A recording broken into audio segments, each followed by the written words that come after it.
మీ కళ్లద్దాలకు శాశ్వత పరిష్కారం కేవలం 9,999 రూపాయల నుండే LASIK surgery American laser eye హాస్పిటల్లో.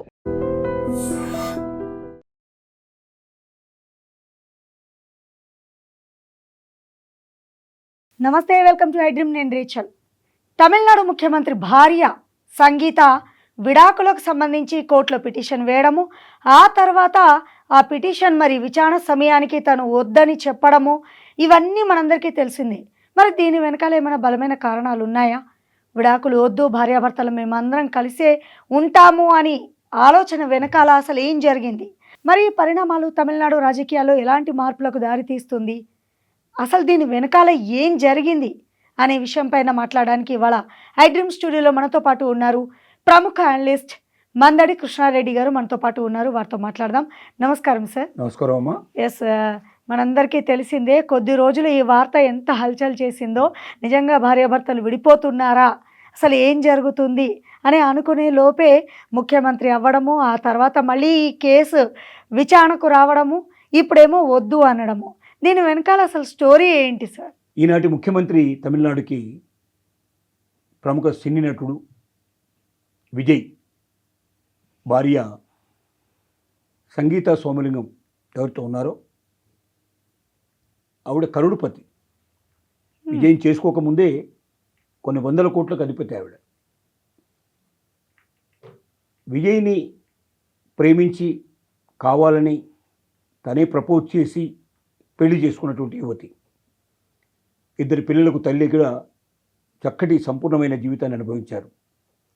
2002 తర్వాత తన భర్త మరొక స్త్రీతో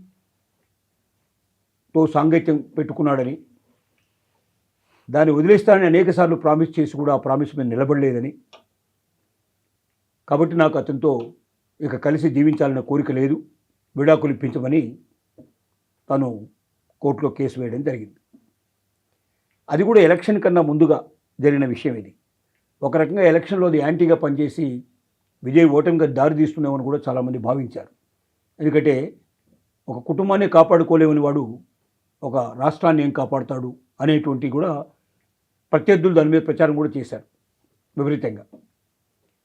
అది ఇంకొక సినీ నటితో అతనికి సంబంధం ఉందన్నట్టుగా. అది త్రిష అనేది అందరికీ తెలిసిన విషయమే. త్రిషతో తనకు సంబంధాలు ఉండొచ్చు. ఈ మధ్యనే తమిళనాడులో ఉదయనిధి మారను కూడా దీని గురించి మాట్లాడుతూ ఉదయనిధి స్టాలిన్ మాట్లాడుతూ, ఉదయనిధి స్టాలిన్ అంటే స్టాలిన్ కొడుకు, అతను మాట్లాడుతూ వ్యంగ్యంగా ఈ సంబంధాన్ని గురించి అతను మాట్లాడడం పెద్ద గందరగోళమైన పరిస్థితి. తంజావూరు లోపల కేసు కూడా ఫైల్ కావడం, రాష్ట్రం అంతా అట్టుడికి పోవడం ఇవన్నీ జరిగాయి. ఈ సందర్భంగా పరిస్థితుల్లో మరి ఎలక్షన్ కన్నా ముందు కేసు ఫైల్ చేసి ఎలక్షన్ కంప్లీట్ అయిన తర్వాత ఒక 3 నెలలు సుమారుగా అయిన తర్వాత ఇప్పుడు నేను విత్డ్రా చేసుకుంటున్నాను, నాకు విడాకులు అక్కర్లేదు, మేము కలిసే జీవించాలనుకుంటున్నాము అన్నటువంటి మెసేజ్ని ప్రజలకు పంపించడం జరిగింది. దీంట్లో జరిగిన సంఘటనలు ఏమై ఉంటాయి అని అనుకున్నప్పుడు, ఒకటి, తను విడాకుల కోసం వెళుతున్నప్పుడు ఒక సినిమా నటుడు మాత్రమే మనకు విజయ్ కనబడతాడు. కానీ తను విత్డ్రా చేసుకున్నప్పుడు, విడాకుల కోసం వెళ్ళినప్పుడేమో అతను ఒక సినీ నటుడు, విత్డ్రా చేసుకునేటప్పుడు అతను ఒక ముఖ్యమంత్రి. ముఖ్యమంత్రి పీఠం అంత సులభమైన విషయం కాదు. తమిళనాడు రాజకీయాల్లో ప్రత్యర్థుల్ని చిత్తు చేసి అనేక దశాబ్దాల నుండి పరిపాలిస్తున్నటువంటి 2 పార్టీల్ని మట్టి కరిపించి తను ఘన విజయం సాధించాడు. భవిష్యత్తు బ్రహ్మాండంగా ఉన్నటువంటి పర్సన్గా కనబడుతున్నారు. కేరళలో కూడా ఈ పార్టీ అప్పుడే పుంజుకోవడం ప్రారంభమైంది. నెక్స్ట్ కేరళలో కూడా ఈ పార్టీ ఘన విజయం సాధిస్తుందనే నమ్మకం ప్రజలకు కలిగేటువంటి పరిస్థితులు ఏర్పడ్డాయి. అలాగే భారత రాజకీయాల్లో కూడా విజయ్ బాగా ఎదిగి ఏదో ఒక రోజున ఢిల్లీ పీఠాన్ని అధిరోహిస్తాడని కూడా వాళ్ళ యొక్క అభిమానులు కోరుతున్నారు.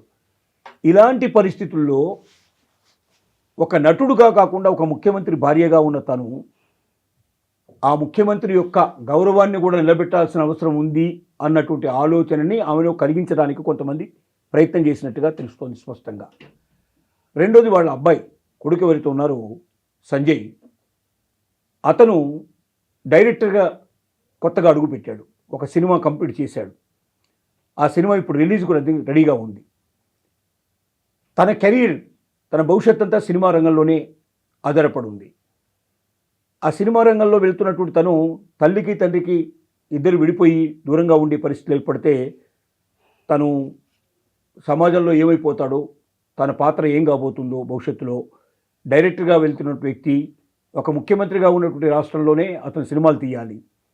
ఆ సినిమాలు మరి ఇద్దరు కలిసి ఉంటే ఆనందకరమైన పద్ధతులు తీస్తేనేమో అతను ఒక మంచి డైరెక్టర్గా తయారయ్యే అవకాశం ఉంది.